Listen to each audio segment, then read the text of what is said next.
Dia raksasa.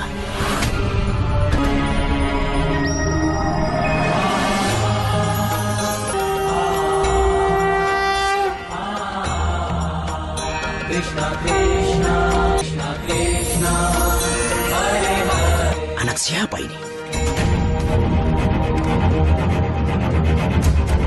Episode 3 dimulai saat terdengar benturan sangat keras. Mereka menemukan seorang bayi yang selamat yang mendapat pertolongan dewa. Saat bayi itu menangis, seseorang mencoba menggendong dan menenangkannya. Ajaibnya, tangisan bayi langsung berhenti ketika berada dalam pelukannya. Dia selamat berkat dewa. Pasti dari Barsana juga. Mari kita cari tahu.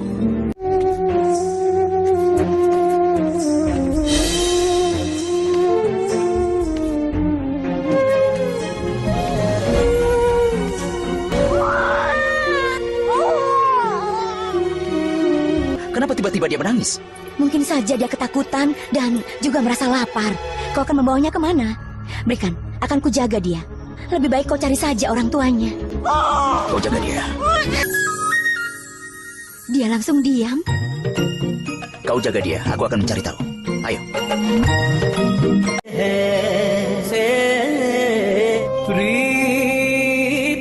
Krishna menyadari bahwa mata Radha masih tertutup oleh ingatan masa lalu. Ia percaya Radha harus kembali membuka matanya agar dunia dapat menyaksikan kisah cinta mereka. Krishna pun datang kepadanya, meskipun ia tahu pertemuan itu akan membuat Radha melupakan Goloka dan dirinya.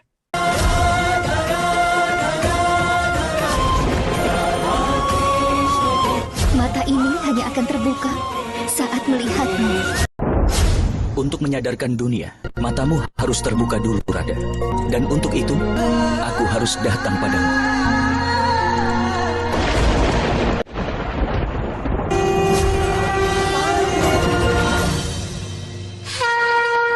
Setelah pertemuan tersebut, Radha tetap tinggal di Barsana, sementara Krishna kembali ke Gokul bersama kedua orang tuanya. Waktu berlalu dan Radha tumbuh bahagia dalam kasih sayang ayahnya, tanpa mengingat Goloka maupun cintanya kepada Krishna.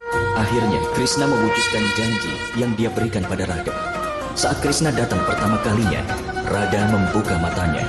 Bagi semua, Krishna sampai ke Barsana, dan Radha membuka mata. Hanyalah kebetulan. Tidak ada yang tahu bahwa ini pertemuan pertama kedua kekasih ini di bumi. Pertemuan ini bukan akhir dari janji Radha di Goloka, tetapi awal dari kisah cinta terbesar di muka bumi ini. Mereka tahu bahwa setelah pertemuan ini, Radha akan melupakan Krishna dan Goloka.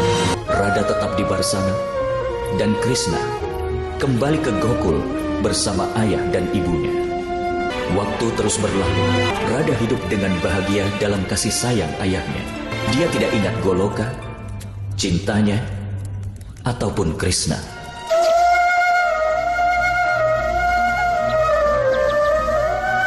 Singkat cerita, mereka sudah dewasa, dan suatu hari Radha mendengar suara seruling dan merasa aneh karena iramanya terasa begitu akrab. Ia mulai bertanya-tanya siapa sosok yang memainkan seruling tersebut hingga membuat hatinya gelisah. Kenapa rasanya aku mengenal irama seruling ini? Siapa dia yang selalu memainkan seruling dan membuat hatiku sangat gelisah?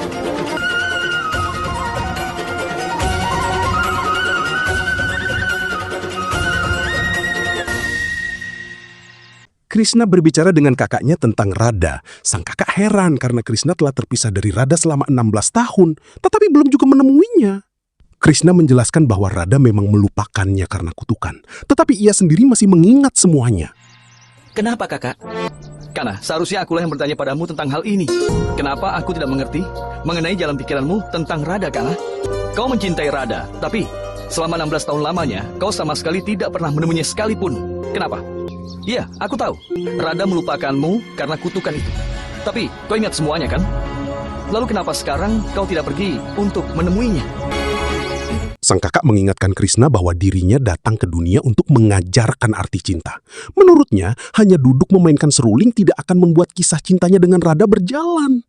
Krishna memahami bahwa cinta mudah diucapkan, tetapi perjalanan untuk membuktikannya penuh ujian. Karena kau lahir ke dunia ini untuk mengajarkan cinta kepada dunia. Jika kau terus duduk di bawah pohon dan memainkan serulingmu itu, bagaimana kisah cintamu akan bisa terjalin? Cinta. Mengucapkan kata-kata itu sangat mudah kan? Tetapi perjalanannya sangat sulit, Kakak. Apakah dengan menunggu, perjalanan ini akan menjadi mudah? Begitu kan? Bukan dengan menunggu, tapi dengan ujian. Untuk bisa menjadikan kisah cinta ini suci, maka kami harus menjalani banyak ujian. Krishna menyadari bahwa perpisahannya dengan Radha selama 16 tahun terasa sangat panjang. Namun sang kakak mengingatkan bahwa kisah cinta yang suci tidak dibentuk oleh penantian saja, melainkan oleh berbagai ujian yang harus mereka lalui. Sudah sejak 16 tahun yang lalu, aku berpisah dari Radha. Satu detik terasa seperti satu abad. Kana, Radha ada di Barsana, dan sekarang kau ada di Gokul. Aku rasa saat ini kau bicara seperti kau sedang mengambil batu dan kau sedang memecahkan kendi saja. Sebenarnya tidak sesulit memecahkan kendi dengan batu. Di sisi lain, sebuah kendi mengganggu pemujaan untuk mencari putra kedelaan Devaki. Kansa murka karena pemujaannya gagal dan ingin mengetahui siapa pembuat kendi tersebut. Ia kemudian mengancam pembuatnya dengan hukuman berat. Sekali lagi kau menghalangi jalanku. Pemujaan ini adalah untuk mencari putra ke-8 Devaki. Tapi kau tidak mau tahu siapa putra ke-8 itu dan di mana keberadaan anak itu. Jadi kau menghentikan pemujaanku dengan permainanmu. Kata orang kau adalah pelindung alam semesta. Baiklah, semua akan mendapat akibat dari perbuatanmu itu. Dari mana asal kendi itu? Maharaja, seorang pembuat tembikar dari Barsana yang telah membuatnya. Pembuat tembikar menjelaskan bahwa kendi tersebut dibuat olehnya. Karena pemujaan Kansa dianggap gagal akibat kendi itu, ia dijatuhi hukuman dan diancam agar tidak ada seorang pun yang berani membeli atau membantunya. Kansa bahkan mengancam kehidupan keluarganya dan seluruh masyarakat Barsana. Apa kau tahu? Karena kendi buatanmu, pemujaanku jadi gagal. Semua jerih payahku sia-sia. Jika pemujaanku berhasil, aku akan melihat anak itu. Maharaja. Akan kulihat melalui api pemujaannya. Karenamu aku tidak bisa menemukan anak itu. Jika pemujaan berakhir tanpa pengorbanan, maka Maharaja Kansa akan tersinggung. Karena itulah aku akan mengorbankan. Masuk ke dalam api pemujaan itu. Jika kau kulenyapkan, maka kau akan bebas dari setiap kesalahan. Ini hukuman yang sangat ringan. Hukuman bagi orang yang merusak pemujaan Kansa harus sangat berat. Pemujaan Kansa gagal karena kendi yang digunakan rusak, sehingga pembuat kendi dianggap bersalah dan diancam hukuman berat. Kansa juga melarang siapapun membantu atau membeli kendi dari pembuat tersebut, membuat keluarganya dan seluruh masyarakat Barsana terancam kelaparan. Pembuat tembikar, selama hidup kau akan menyesali kejadian ini. Saat kau membuat kendi itu, bukan hanya kau saja yang akan dihukum, tapi semua pembuat tembikar akan merasakannya. Mulai saat ini, kau dan keluargamu dan semua pembuat tembikar di Barsana akan diasingkan. Kau tidak boleh membuat kendi atau menjualnya. Jika kalian ingin pindah ke kerajaan baru, maka hal itu pun tidak akan diizinkan. Satu hal lagi, jika ada yang berani membeli kendi darimu atau mau membantumu apapun itu, maka dia akan merasakan hukuman dari Maharaja Kamsa. Kau akan melihat sendiri anak-anakmu kelaparan di luar sana, melihat seluruh kaummu berjuang melawan kemiskinan, kalah. Dan seluruh bridge akan mengerti apa arti sebuah pemujaan bagi Maharaja Kansa. Krishna justru berterima kasih karena kejadian tersebut menjadi alasan yang mempertemukannya kembali dengan Radha. Kau ini memang sangat baik, Paman. Terima kasih untuk menjadi alasan pertemuanku dengan Radha.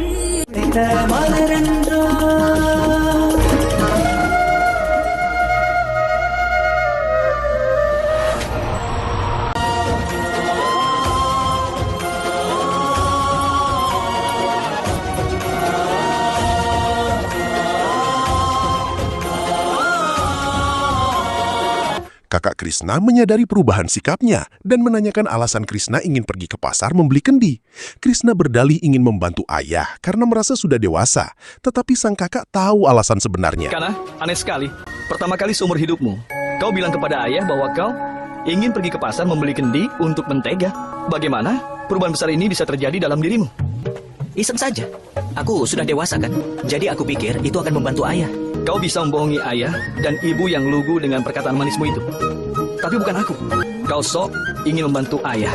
Katakan saja, kalau sebenarnya kau ingin melihat yang akan menjadi kekasihmu. Radha juga akan ada di sana, benar kan? Apa gunanya karena dia tidak akan mengingatmu Krishna mengakui bahwa ia ingin menemui Radha meskipun Radha sudah melupakannya. Ia percaya semakin keras Radha berusaha melupakan seseorang, justru semakin kuat ingatan tentang orang itu akan muncul kembali. Siapa yang mau mengingatkan dia, kakak? Aku ingin setelah bertemu denganku, dia berusaha melupakanku. Lalu, apa artinya? Kisah kehidupan Radha. Semakin dia berusaha melupakan seseorang, dia akan semakin mengingatnya. Ada apa, Nak? Tidak ada, Ibu. Kenapa banyak orang kemari? Radha melihat warga datang dalam keadaan kesusahan. Mereka mengadu kepada kepala desa karena Kansa mengasingkan para pembuat kendi sehingga mereka kehilangan penghasilan dan tidak mampu memenuhi kebutuhan anak-anak serta orang tua mereka. Pak Kepala Desa, kalau bukan kau, siapa lagi yang akan membantu kami? Maharaja Kansa memerintahkan mengasingkan kami. Katakan kami harus mendapat penghasilan dari mana? Kami yang mengirim kendi itu untuk pemujaan Maharaja Kansa. Bagaimana kami akan mengurus anak-anak dan orang tua kami? Mereka pasti akan kelaparan, Tuan. Kau adalah pemimpin kami, aku mohon. Aku mohon, Pak Kepala Desa, bantulah kami. Kepala desa merasa tidak berdaya karena berada di bawah pengawasan kerajaan Kansa. Ia ingin membantu, tapi takut melawan perintah kerajaan. Radha kemudian menyadari bahwa warga membutuhkan seseorang yang berani memperjuangkan mereka. Kami sudah berusaha, tapi tidak ada gunanya. Jika ada solusinya, pasti akan aku lakukan. Maafkan aku. Aku tidak berani melawan Maharaja Kansa. Jika Tuan angkat tangan, siapa yang akan membantu kami? Kau adalah kepala desa kami. Bantu kami. Radha mengatakan bahwa ia bukan kepala desa sehingga tidak memiliki tekanan seperti ayahnya. Karena itu, ia bersedia membantu warga yang tertindas dan mencari jalan agar mereka bisa kembali mendapatkan penghasilan. Itulah masalahnya. Ayahku adalah kepala desa di sini, bukan hanya kalian, tapi dia bertanggung jawab atas keamanan seluruh Barsana. Dia memiliki kewajiban dan juga diawasi mata-mata dari Kansa. Dia tidak akan bisa membantu kalian. Tapi aku bukan kepala desa dan tidak punya tekanan apapun. Aku yang akan membantumu. Terima kasih. Ini bukan permainan, Radha. Masalahnya sangat serius. Desa kita di bawah kerajaan Mathura. Tidak ada yang bisa menentang Maharaja Kansa. Radha kemudian menjelaskan kepada ayahnya bahwa warga tidak seharusnya dihukum hanya karena membuat kendi untuk pemujaan Kansa. Ia mempertanyakan mengapa anak-anak dan orang tua harus ikut menderita hanya karena kesalahan yang bukan mereka lakukan. Jika kita bergantung pada kerajaan Mathura, maka mereka bergantung pada mereka. Lalu apa salah mereka? Mereka hanya membuat kendi untuk pemujaan Maharaja. Kenapa mereka menanggung dosa yang bukan kesalahannya? Manusia bisa meninggal kapanpun. Untuk apa kita menghukum mereka semua? Kenapa anak-anak dan orang tua harus dihukum hanya karena sebuah kendi pecah? Maharaja Kansa telah menghancurkan mereka. Mereka tidak bisa bekerja ataupun pindah ke tempat yang lain. Jika kita dengar mereka mengalami kelaparan, apakah kita bisa makan dengan tenang, Ayah? Kau sudah melewati batas, Karada. Kakak Radha memperingatkannya agar tidak melawan keputusan kerajaan. Namun Radha menjelaskan bahwa ia hanya ingin membela orang yang lemah. Ia mengingat ajaran ayahnya bahwa setelah mengetahui mana yang benar dan salah, seseorang harus berani membela kebenaran. Kau adalah kesayangan ayah, dan bukan berarti dengan seenaknya saja kau menentang keputusan ayah. Menentang kerajaan Mathura, itu bukan hal yang bijak. Aku tidak menentang keputusan ayah, Dama. Aku hanya ingin membantu orang yang lemah. Kalau masalah adat, itu ditentukan oleh orang yang berkuasa di masyarakat, kan? Yang lemah hanya harus menanggung beban itu saja. Hari ini aku terpaksa bicara karena ayah yang mengajarkan. Setelah aku tahu mana yang baik dan buruk, maka kita harus bela yang benar. Apakah pantas kita biarkan mereka kelaparan?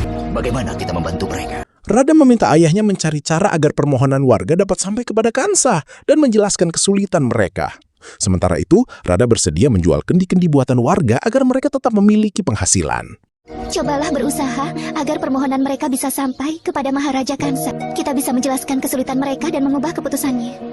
Sementara itu, aku yang akan menjual kendi-kendi buatan mereka. Tidak mungkin. Ayah percaya padaku, kan? Ayah percaya padamu, bukan pada pasukan Kansa. Mereka tidak akan tahu kendinya berasal dari Barsana. Izinkan aku, Ayah. Ayah Radha awalnya khawatir, tetapi akhirnya mempercayainya dengan satu syarat. Beberapa orang harus ikut melindunginya. Radha menyetujui syarat tersebut dan mulai menjalankan rencananya. Dengan satu syarat, beberapa orang harus ikut untuk melindungimu. Aku setuju.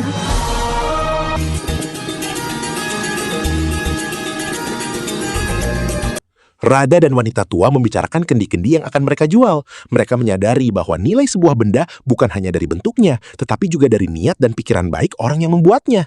Keduanya yakin bahwa tindakan mereka benar dan dapat membawa kebaikan. Bagaimana cara membuatnya? Cara membuatnya bukan bentuk, tapi pikiran pembuatnya lah yang lebih penting, nak. Bagaimanapun bentuknya, pemikiran baikmu bersinar darinya. Yang akan kita lakukan itu benar kan, Rada? Iya, Visaka. Perbuatan kita sudah benar. Aku tidak tahu kenapa aku merasa bahwa kejadian ini akan menciptakan sebuah kebaikan. Sementara itu, Krishna dan kakaknya bersiap melakukan perjalanan. Sang kakak menyadari bahwa Krishna terlihat tidak sabar. Krishna mengatakan bahwa ia hanya ingin menikmati perjalanan, tapi sebenarnya hatinya sudah tidak sabar untuk bertemu Radha. Ada apa kakak? Hari ini kau belum berolahraga atau sapinya belum makan? Dokar ini berjalan sedikit perlahan. Karena hari ini aku ingin bisa menikmati udara segar.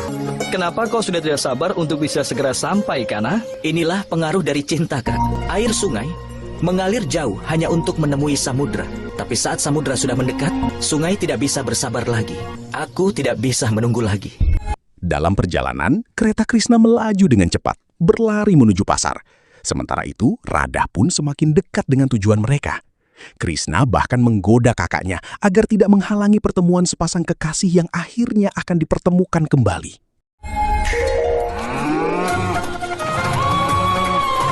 Kenapa kalian berlari? Hei, tunggu! Kakak, jangan menghalangi pertemuan sepasang kekasih.